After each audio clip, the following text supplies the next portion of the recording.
Усан цэлтийн насан туршидын улсын аварга шалгаруулах тэмцээн 4 өдөр үргэлжилж аваргуудаа тодорлолоо. Багийн нэгдсэн дүнгээр V Aquatics клуб 45 медаль хүртэж тэргүүллээ. Сэлэм загас клуб 24 медаль хүртсэн амжилтаар 2 дугаар байрт шалгарсан бол Vista клуб 23 медаль хүртэж 3 дугаар байрт орлоо. За манай клубын ардаа бол маш олон тасгалжуулагч ажилладаг.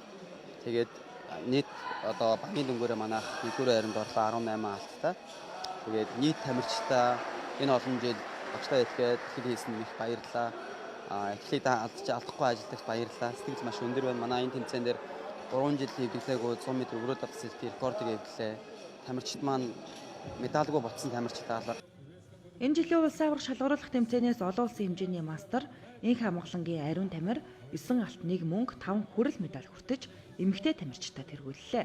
Харин олон улсын хэмжээний мастер уянгийн бэлгүүдээ 10 алт 7 мөнгөн медаль хүртэж эрэгтэй тамирчтай тэргүүлсэн юм а.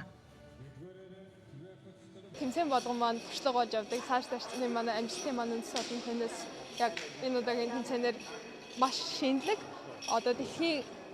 Одоо жишгээр тэмцээнээ айлуулах зохиолоо. Тийм болохоор их шинэлэг гоё сайхан байлаа.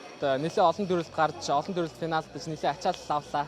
Тэгсэн ч гэсэн тэмцээнээ дуусгаад ингээд зогсож байгаад аягүй хөөрөөр бахархаж байна.